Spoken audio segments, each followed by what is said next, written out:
Good morning mga kalaro. Narito na naman tayo. Ito, mayroon tayong paglalaroan ngayon ng ating pananghalian ay simple lang. Mayroon tayong pork chop. Ito ang ating pork chop. Ayan, malalapad na pork chop. Gagawin natin ng grilled pork chop with butter sauce. At ito naman ay mayroon tayong isda ng bayan again, tilapia naman. Galing naman ito sa tabang. Pag isdang dagat ay galunggong ang isda ng bayan. Yung ating tilapia naman natin ay minarinate natin sa garlic and vinegar. Parang tulad ng daing na bangus. Ayan. Para magkaroon ng lasa bago natin iprito. Itong ating grilled pork chop, titimplan lang natin ng soy sauce at pamintang lorog. Ayan.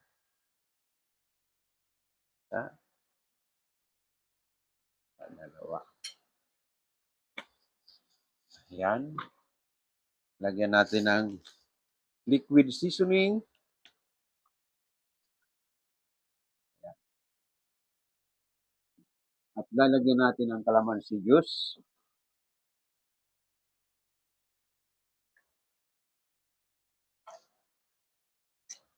Ayan. Nilalagay ko lang ang mga balat-balat na yan para pampabango din sa sauce yan. Calamansi.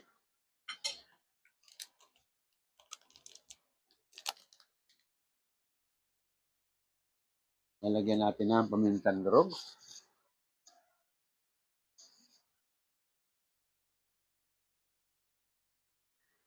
Good morning sa mga dumadaan. Sweet Pia, good morning. Mag-invite muna tayo sa ating TikTok.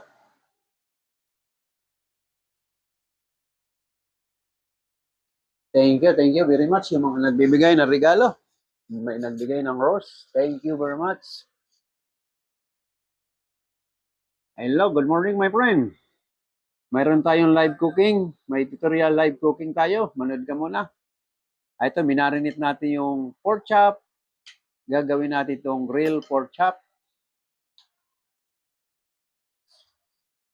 Mahina ang sound. Mayroon na kang live cooking. Mayroon akong live cooking. Manonood ako. Sige.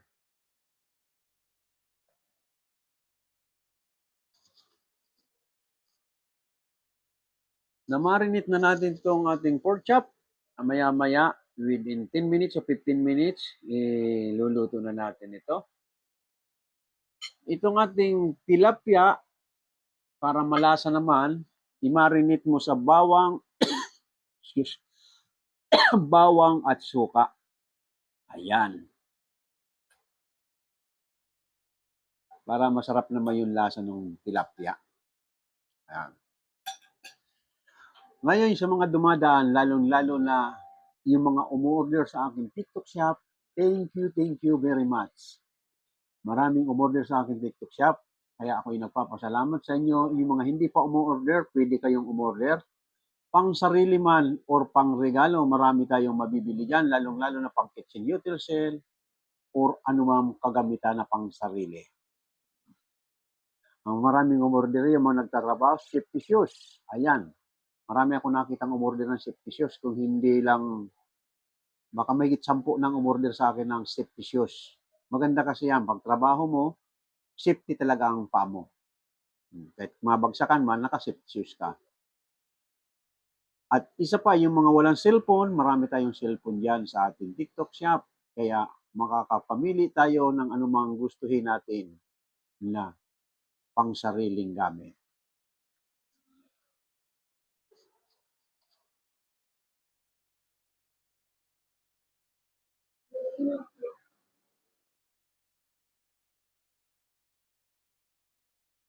Ito ang ating TikTok shop. Para makita nyo, i-display natin ang mga naka-display sa ating TikTok shop.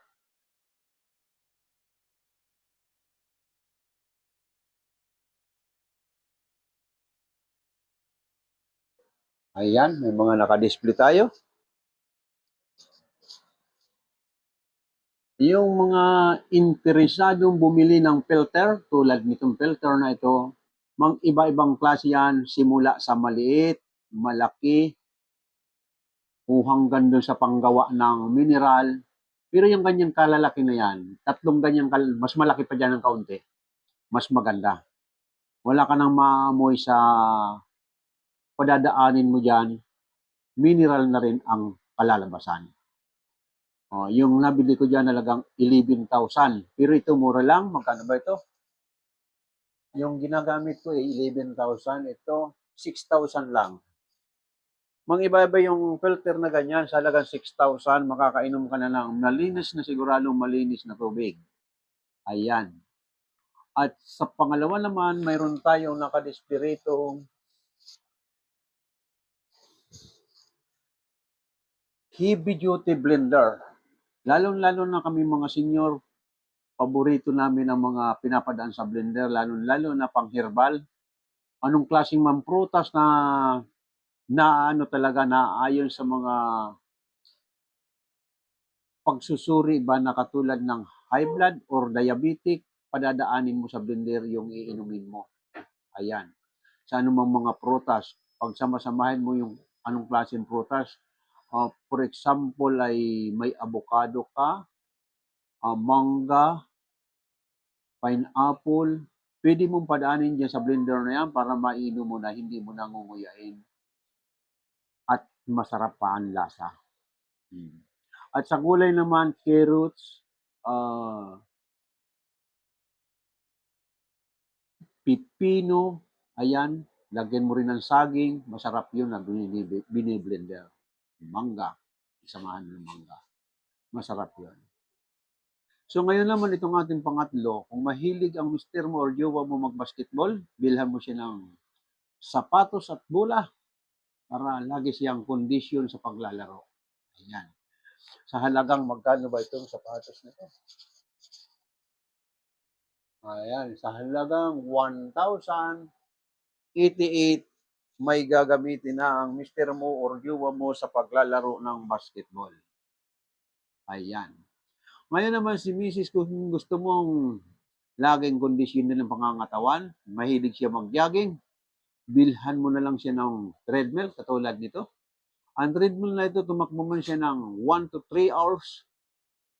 Pag hinto niya, nasa loob pa rin siya ng bahay. Kasi kung magja-jogging ka, yung itatakbo ng 1 to 3 hours, malayo-malayo na yun. Pag hinto mo, tatamarin ka na pabalik, kundi sasakay ka na. Ayan. Pero dito sa pamagitan ng treadmill, kung bibilhan mo si Mrs. ng ganito, or buong pamilya kayo mahilig mag-jogging, magagamit nito sa halagang 2,950. Heavy duty na itong ating treadmill na ito. Install mo lang sa loob ng sala or sa garahe or sa rooftop. Ayan, masarap ng pagtatakbo-takbo mo. Takbo sa umaga, takbo sa hapon, hindi ka magsasawa at maganda ang pinagtatakbuhan mo. Ayan. Okay, back to the front muna tayo.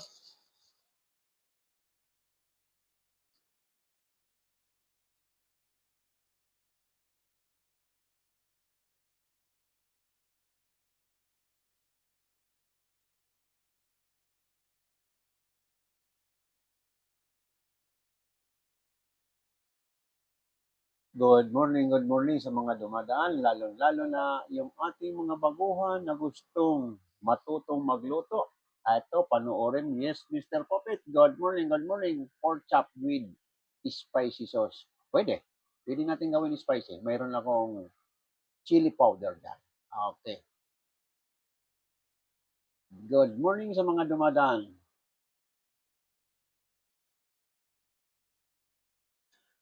Ito, request ng ating isang yung gawin natin ng spicy ang kanyang sauce. Pwede.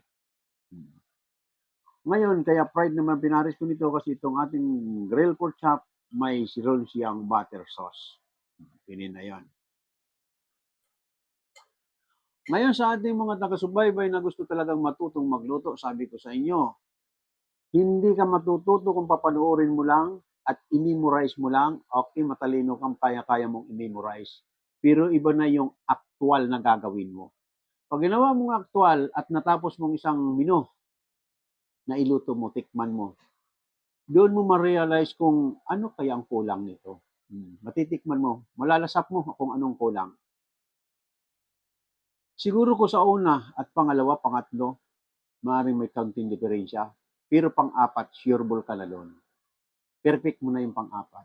So, ngayon, lalo-lalo na napakahirap ngayon ng pag-aaral ng culinary or HRM.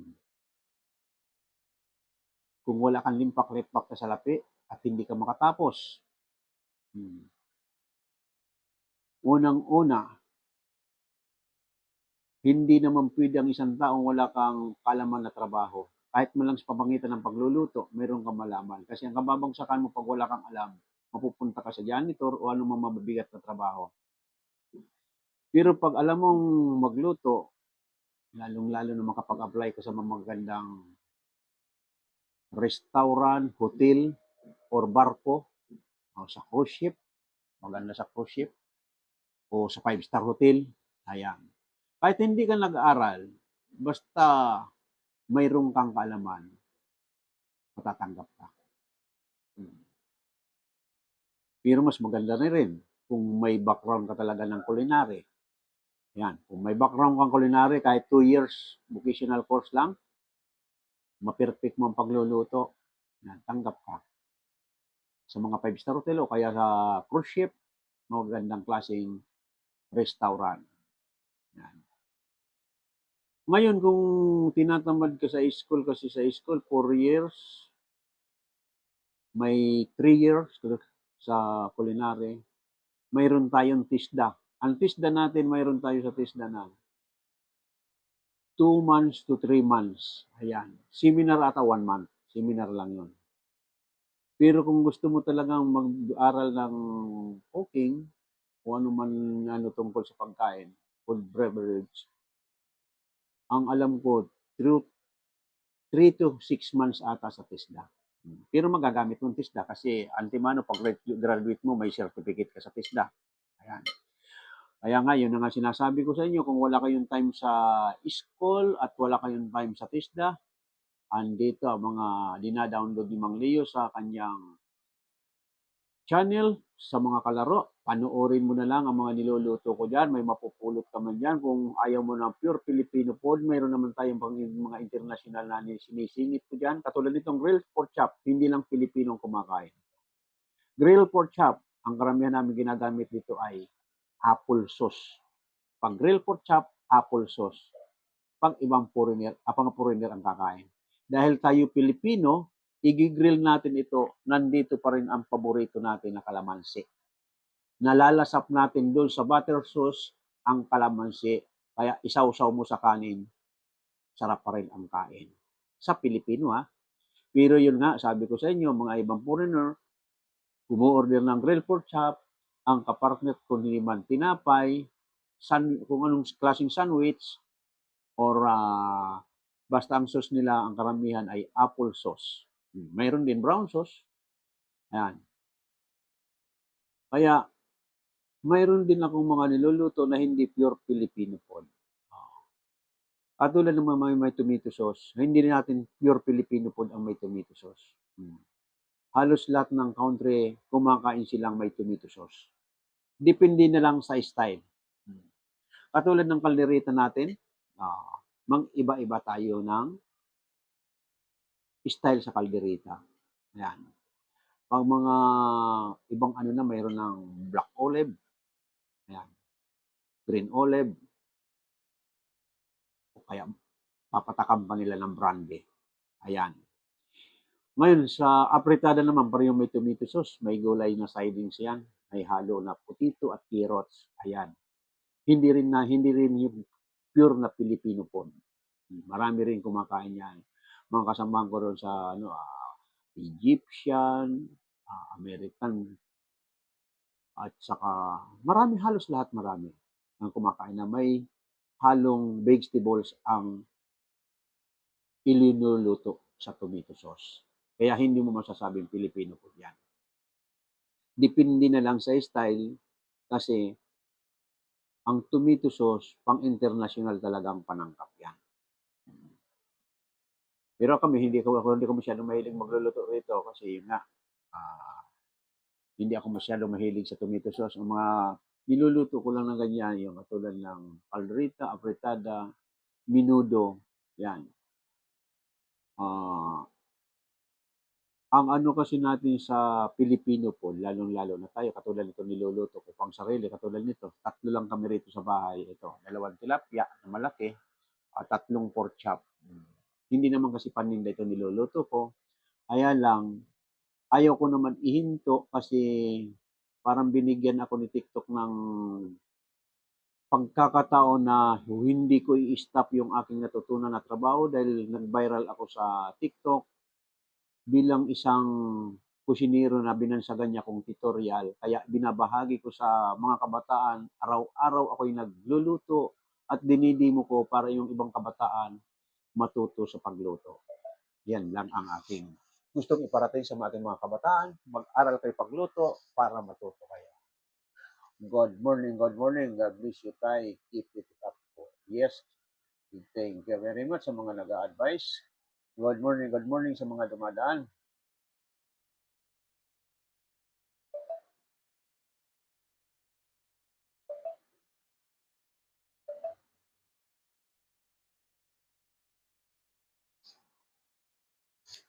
Ito, pupunta na tayo sa Kalan. Magsisimula na tayo ng ating live cooking. Ito, hinin muna natin itong isang friend natin. Hello, good morning my friend. Tanggalin mo ng maskara mo my friend. Sino ka ba? Malayo, hindi ko mabasa yung ano. Good morning. Pilipino ito kasi bandera flag ng Pilipinos. Flag ng Pilipinas, nakamaskara siya. Ay, anong pangalan nito? Chelin Kilat. Ayun, matagal-tagal na rin ito. 2,690 ang kanyang followers. Good morning, good morning. Tanggalin mo na maskara mo, my friend, at manood ka ng aking live cooking. Oo, may live cooking tayo. Manood ka. Pupunta na tayo sa Kalan. Okay. Punta na tayo sa Kalan at oras na. Magluluto na tayo. Lulutuin mo, mayroon tayong grilled pork chop at fried tilapia. Ayan.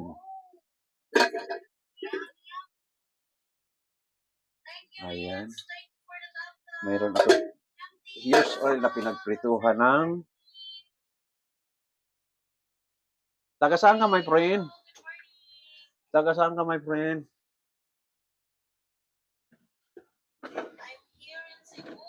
Cebu. Ako nandito ko sa Las Piñas. Las Piñeros kami. Sapaw natin ang lamang kanin para makain. Ayun nga, grilled pork chop at fried tilapia. Lagyan na natin ng olive oil ang ating para sa grilled pork chop. Ayan.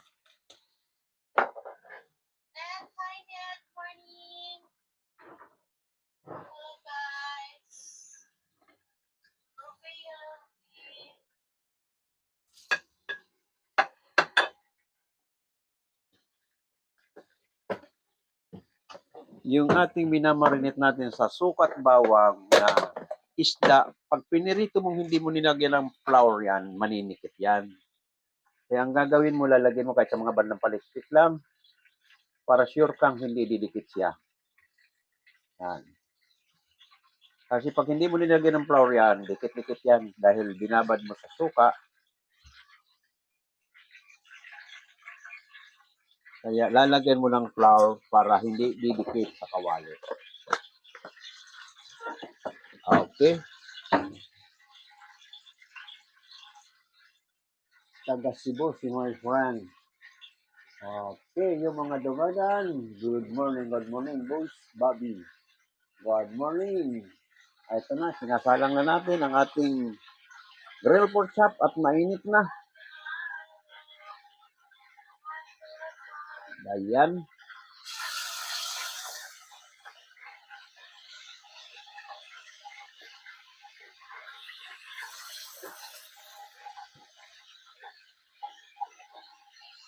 Sabi ko, pinipigan nyo pag nakamarinate para hindi matubig habang piniprito. Ayan. Ayan. Ito ang gagawin natin sa kanyang sauce.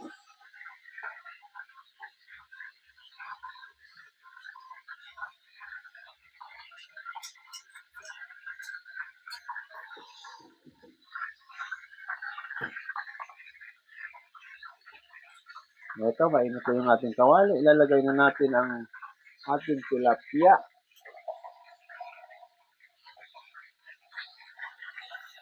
Ayan.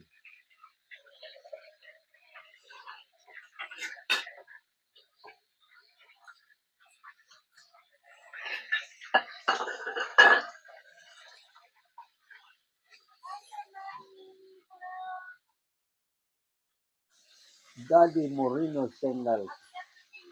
Yes, inakit ko na, my friend. Nakit na kita.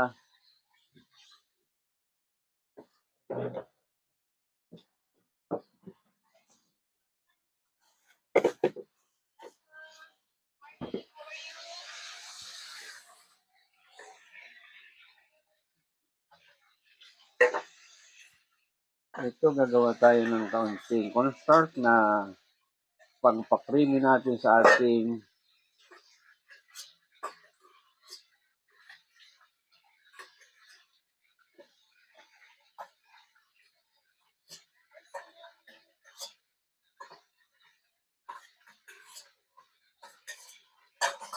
habang nakasalang ito, gagawa tayo ng kaunting cornstarch, pampalapot natin sa kanyang gravy.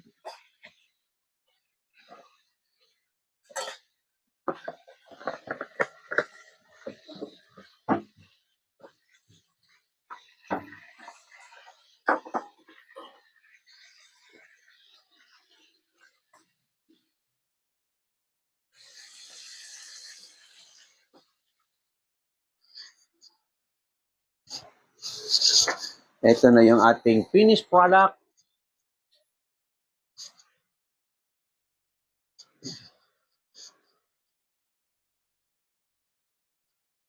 Ito yung ating real pork chop at ito yung ating fried tilapia.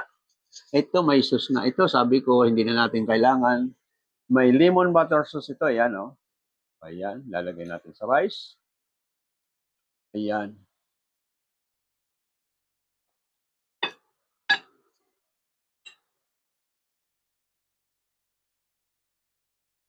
Ayan.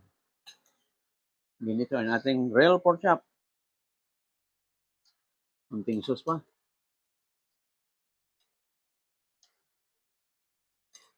Number 1 ang lasa. Kain tayo, my friend. Kain. Ito naman, tilapia. Ayan. Ang sarap ng tilapia, ang binabad sa suka at bawang.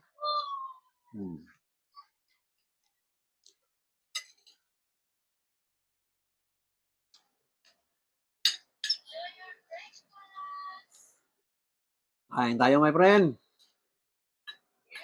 Ito, breakfast lunch nito, ulit ito, alas 4. Kain. Mga 3:30 to 4. Yan, ulitin ko, tanghalian. Merienda naman yon tawag doon. Ito, breakfast in tanghalian.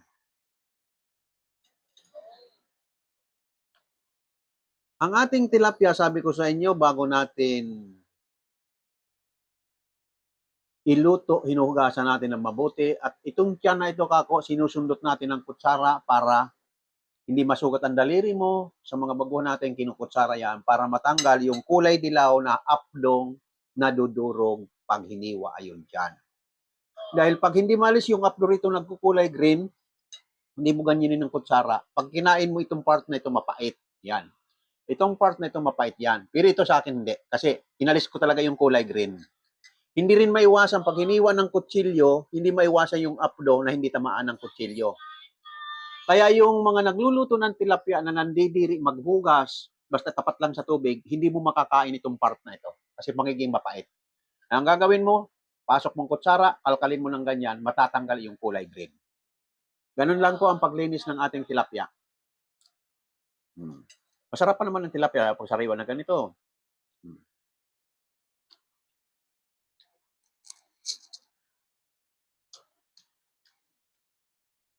Mayroon pa akong isang papaalala sa inyo sa mga baguhan. Takot kayong talsikan ng mantika pag kayo nagpiprito.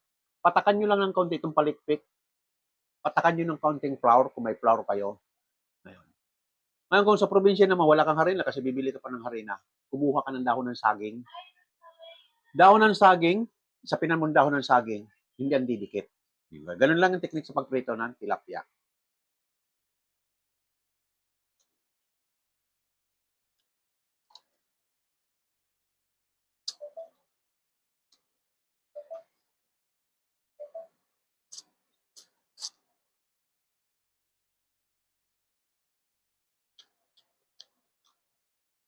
Inuulit ko sa mga dumadaan na hindi pa nakaka-order ng product sa aking TikTok shop, umorder na kayo at maraming mga nakadisplay dyan. Pang sarili man or pang regalo, lalo-lalo na pag may jowa ka at niregaluhan mo, magiging very sweet sa'yo yan. Yan. At nanliligaw ka pa lang, hindi mo pa matawag na jowa dahil nililigawan mo pa lang. Kunin mo sa regalo. Pag tinanggap ang regalo mo, iiba ng ano nun, medyo kung mailap man nung hindi mo niriregaluhan, pag tinanggap ang regalo mo, magiging maamo na sa'yo yan. Ganun lang po ang kanarasan ni Mang Leo para magpaamo ng nililigawan. Okay. Please lang yung mga hindi pa order, pwede tayong order. Okay? Ngayon, sa ating mga taga-subaybay sa YouTube, maraming salamat. Lalong-lalo na sa mga baguhan na gusto talagang matuto. Sundan nyo na lang sa aking YouTube, mga kalaro. At maraming salamat ulit sa inyo. Nakatapos na naman tayo isang araw. Bukas ulit tayo. Maraming salamat sa mga taga-subaybay sa YouTube. Please lang, pindutin ang subscribe button at like. Maraming salamat sa inyo. Bye-bye. At yung mga naiwan naman sa